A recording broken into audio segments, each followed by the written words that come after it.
Elles ont pris leur place dans les littératures de l'imaginaire.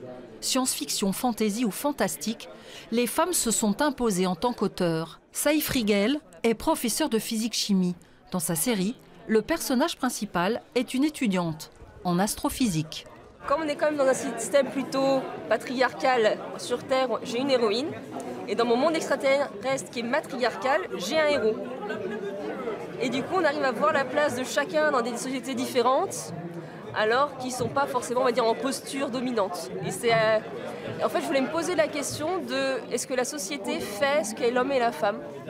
Des femmes et des hommes à part égale dans les histoires. L'émancipation de l'héroïne a progressé avec celle de la condition féminine.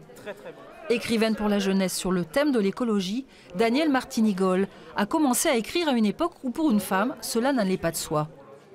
Les éditeurs étaient persuadés que c'était une littérature pour les garçons et que peut-être les femmes n'étaient pas capables d'écrire des romans ciblant les garçons. Aujourd'hui, toute une génération d'écrivains des deux sexes s'affranchit des stéréotypes. C'est le cinéma qui a ouvert la voie avec des héroïnes comme la princesse Leia dans Star Wars.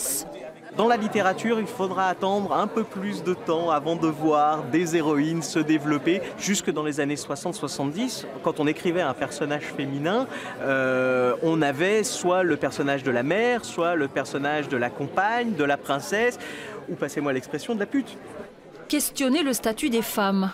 Osons imaginer que dans le futur, ces jeunes-là n'auront pas à se poser la question.